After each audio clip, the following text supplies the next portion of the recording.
नमस्कार। ओम श्री गणेशाय नमः। आज मैं आपके सामने वृषभ लग्न की कुंडली लेकर आया हूँ, जो मैं आपको ये जन्म कुंडली पूरा विश्लेषण करके दूंगा। विश्लेषण कैसे करते हैं वो आप देख लीजिए। सभी 9 ग्रहों के बारे में क्या फल मिलेगा, शुभ फल मिलेगा, अशुभ फल मिलेगा, कौन से ग्रह योग कारक यानी मित्र ग्रह कौन से है, कौन से ग्रह मारक है, ये सब हम आगे देखेंगे। तो आप ये वीडियो पूरा देखिए, अंत तक देखिए, तभी आपको समझ में आ जाएगा। तो सबसे प्रथम इस कुंडली का लग्न है वृषभ, राशि है मिथुन, गुरु की दशा में जन्म हुआ है, तिथि चतुर्थी कृष्ण पक्ष, नक्षत्र पुनर्वसु, योग शुक्ला, करण भाव, राशि स्वामी बुध है, नक्षत्र स्वामी गुरु है। इस व्यक्ति का गण देव है, वर्ण शूद्र, नाड़ी आदि, नक्षत्र पाया सिल्वर। तो हम इसी जानकारी को लेकर विश्लेषण फलादेश करके देंगे। उस 9 ग्रहों का क्या फल रहेगा वो इसके बाद देखेंगे। तो आप ये वीडियो अंत तक देखिए, तभी आपको समझ में आ जाएगा। तो ये जो व्यक्ति है मानी रहेगा, मिष्टान्न खाने वाला, लेकिन क्रोधी, अधिक पित्त वाला और धन की कामना बनी रहेगी। आने वाले समय में यानी 32वें वर्ष इनको कष्टदायक पीड़ा होगी। लेकिन ये व्यक्ति शांत स्वभाव का, सुखी, भोगी, ऐश्वर्यवान, स्त्रीजनों से, स्त्रियों का प्रिय, पुत्र मित्रादिकों से युक्त होगा। ये व्यक्ति कलाओं से युक्त होगा, सब प्रियजन के प्रति ज्ञान वाला, प्रतापी होगा, शूरवीर होगा, धनी और सब जनों का प्रिय होगा, सदा धर्मरत, शुभ कर्म करने वाला और स्थिर कर्म करने वाला होगा। इनकी वाणी में मिठास रहेगा, चंचल दृष्टि वाला, दयालु, मैथुन प्रिय, गाने वाला। ये व्यक्ति धनी, गुणी और गौर वर्ण वाला होगा, लंबा होगा, वाचाल, बुद्धिमान, सत्य प्रतिज्ञा वाला, समर्थ और बहुत विवाद करने वाला होगा। और इनका जो गण है वो देवगण है, इसलिए ये बहुत ही सुंदर, दानी, बुद्धिमान, सदा बलवान, अल्पभोगी और महापंडित होता है। इस व्यक्ति के जन्म कुंडली में चंद्रमा दूसरे भाव में है। जिस व्यक्ति के कुंडली में दूसरे स्थान में चंद्र ग्रह हो, दूसरे स्थान में चंद्रमा हो, तो वो लोग काफ़ी भाग्यशाली माने जाते हैं। ये लोग अपने साथ साथ अपने परिवार वालों के लिए भी काफ़ी लकी होते हैं। इन्हें कम संघर्षों में सफलता हासिल हो जाती है। तो अब हम देखेंगे तो अब हम कुंडली का विश्लेषण शुरू करना।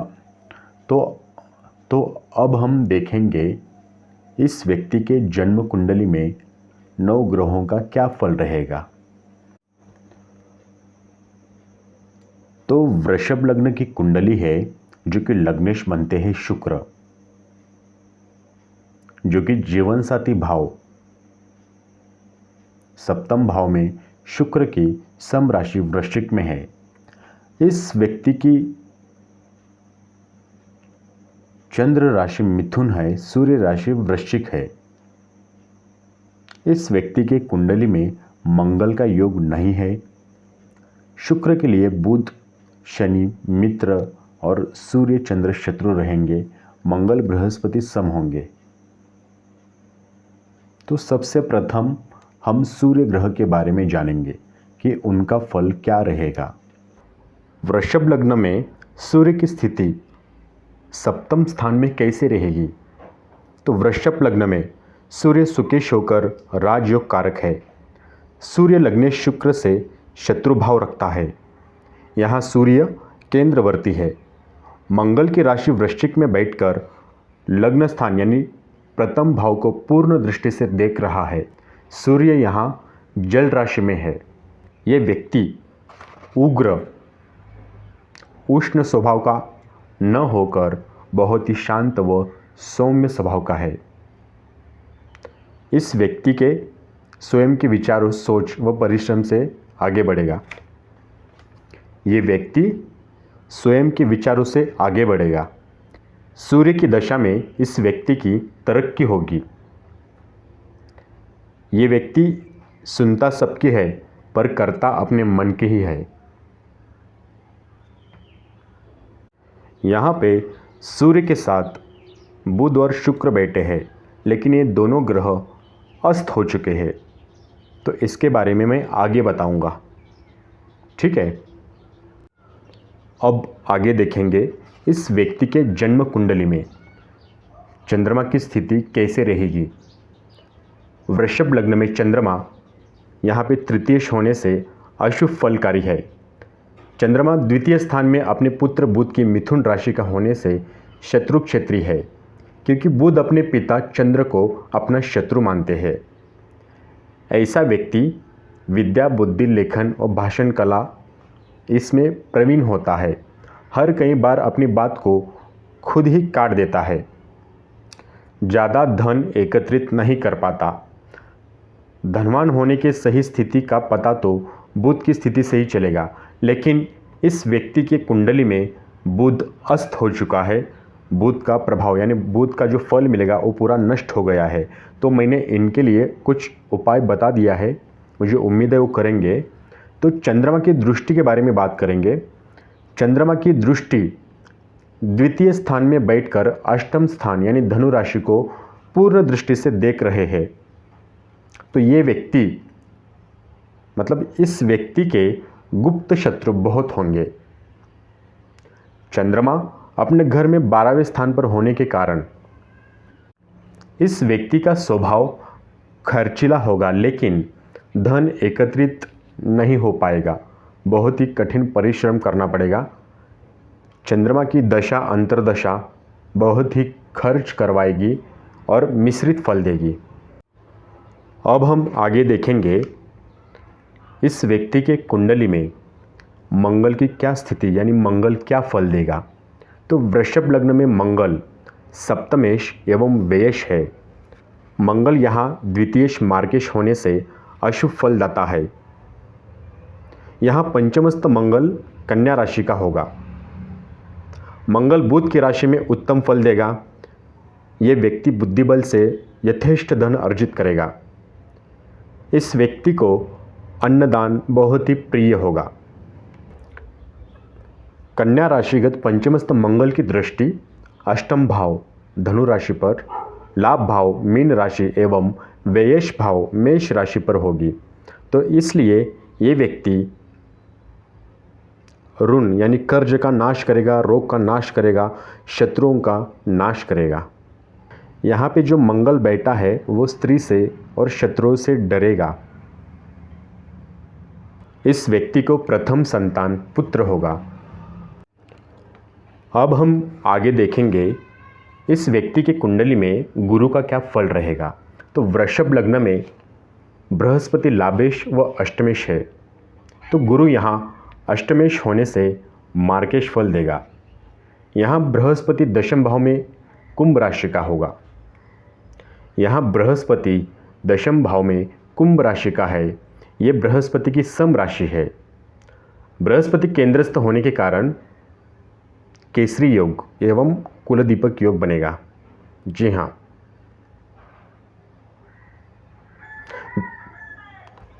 दशम भाव का बृहस्पति सभी अरिष्टों का नाशक एवं राजा तुल्य यश, ऐश्वर्य, पद प्रतिष्ठा देने वाला होगा। परंतु ये व्यक्ति हट्टी, एकांतवासी, शुष्क एवं कंजूस स्वभाव का होगा। फिर भी ये व्यक्ति समाज में पूज्य आदरणीय स्थान प्राप्त करेगा। तो अब हम इसकी दृष्टि का फल देखेंगे। दशम भाव में कुंभ राशिगत बृहस्पति की दृष्टि धन भाव, सुख भाव एवं षष्ठेश भाव पर पड़ रही है तो ये व्यक्ति बहुत ही धनवान होगा, पूर्ण सुखी एवं शत्रुओं का नाश करने वाला और बहुत ही पूर्ण सक्षम होता है। शत्रुओं का नाश करने में पूर्ण सक्षम होता है। शत्रुओं का नाश करने में पूर्ण सक्षम रहेगा। बृहस्पति की दशा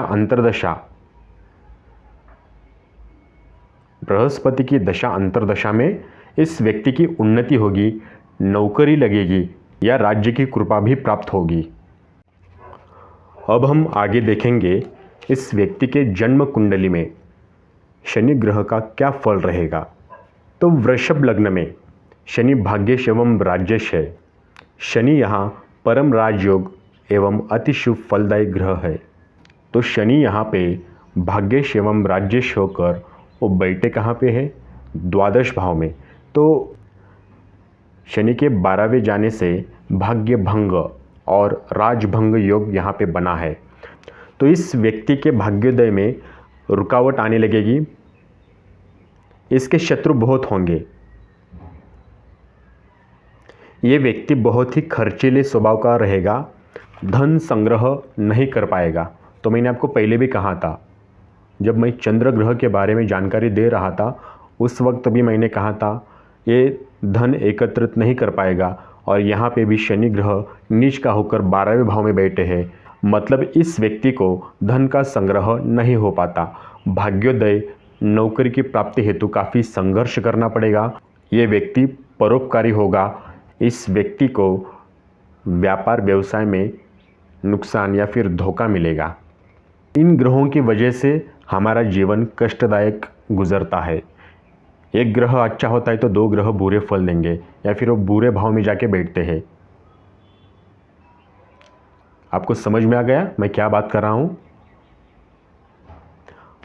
तो ये व्यक्ति सांसारिक सुखों के प्रति उदासीन होगा। उसके बाद मतलब ये जातक मध्यायु के बाद मतलब आधी उम्र गुजरने के बाद त्यागी, वैरागी और सन्यासी हो जाता है। तो अब हम देखेंगे शनि के दृष्टि का मतलब इस भाव के दृष्टि का क्या फल रहेगा। एक तो ये भाव पूरा खराब है, यहाँ पे शनि नीच का होकर बैठे हैं, तो दृष्टि का फल क्या रहेगा। तो द्वादश भाव में स्थित मेष राशि के शनि, इनकी दृष्टि धन भाव, छठे भाव और अपने ही घर यानी भाग्य भाव पर पड़ रही है। फलतः धन प्राप्ति में बाधा आएंगी। इस व्यक्ति के जीवन में ये खुद अपने शत्रु बनाएगा, अकारण शत्रु पैदा करेगा, परंतु फिर भी जातक भाग्यशाली होगा। संघर्ष के बाद जातक अंतिम सफलता का स्वामी होगा। इनको सफलता मिलने के लिए बहुत ही वक्त लगेगा। ठीक है, शनि की दशा अंतर्दशा मिश्रित फल देगी, सावधानी बरतना अनिवार्य होगा। अब हम आगे देखेंगे इस व्यक्ति के कुंडली में राहु क्या फल देगा। वृषभ लग्न में राहु लग्नेश शुक्र का मित्र है। यहाँ चतुर्थ स्थान में राहु सिंह राशि में होगा। सिंह राशि राहु की शत्रु राशि यानी सूर्य राहु का शत्रु है। यह अग्नि तत्व प्रधान राशि है। फलतः ये व्यक्ति क्रोधी होगा। इस व्यक्ति के माता पिता को क्लेश, कष्ट, परेशानी कोई ना कोई लगी रहेगी। ये व्यक्ति को जीवन में अनेक प्रकार की असफलताओं, बाधाओं का सामना करना पड़ेगा। आगे जाके ये व्यक्ति पिस्तौल, बंदूक या शस्त्र रखने का शौकीन रहेगा। राहु की दशा अंतर्दशा इस व्यक्ति के लिए मिश्रित फल देगी। अब आगे देखेंगे इस व्यक्ति के कुंडली में केतु क्या फल देगा।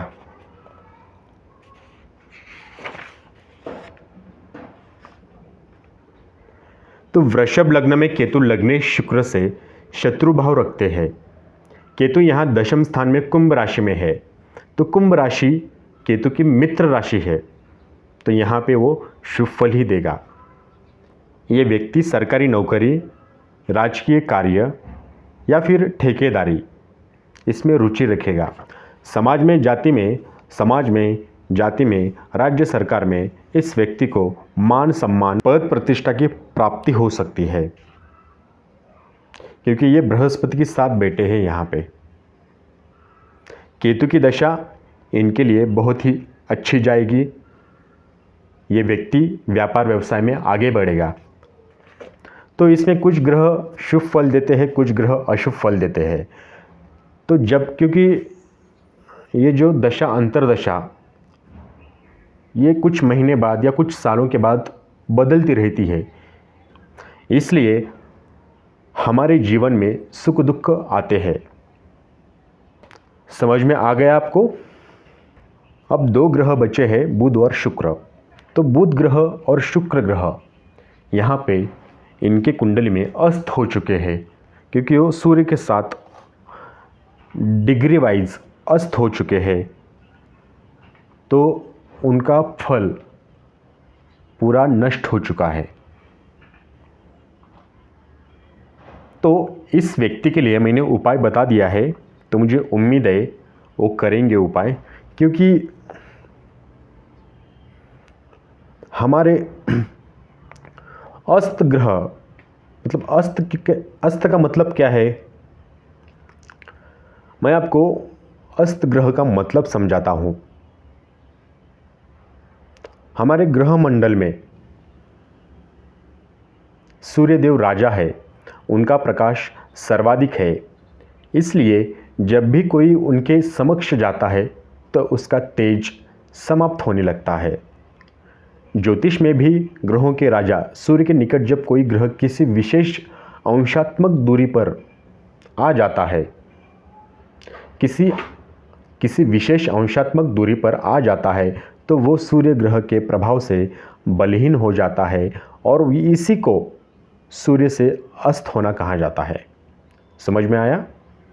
यदि अस्त हो जाए, मतलब ऐसा होने से ग्रह के नैसर्गिक कारकत्वों में कमी आ जाती है और वो अपना प्रभाव दिखाने में सक्षम नहीं हो पाता तथा बल से रहित हो जाता है। भले ही वो कुंडली में उच्च राशि में हो या स्वराशि में हो अथवा मूल त्रिकोण राशि में स्थित हो, लेकिन ये वो अस्त ग्रह है तो उसकी शक्ति क्षीण हो जाती है। वास्तव में ग्रह कुछ विशेष निश्चित अंशों पर सूर्य के निकट होता है तो वो सूर्य के तेज से ढक जाता है और क्षितिज पर भली प्रकार दृष्टिगोचर नहीं होता है। इसी कारण से उसके मुख्य प्रभाव में कमी आ जाती है। ये ग्रह का अस्त होना इसे ही ग्रह का अस्त होना कहलाता है। तो मुझे उम्मीद है दोस्तों आपको ये वीडियो पूरा समझ में आ गया होगा। यदि आपको ये वीडियो समझ में नहीं आया तो दोबारा देखिए। इस वीडियो को आप शेयर कीजिए ताकि दूसरे को भी ये जानकारी प्राप्त हो सके। वीडियो देखने के लिए धन्यवाद। आपका दिन शुभ हो।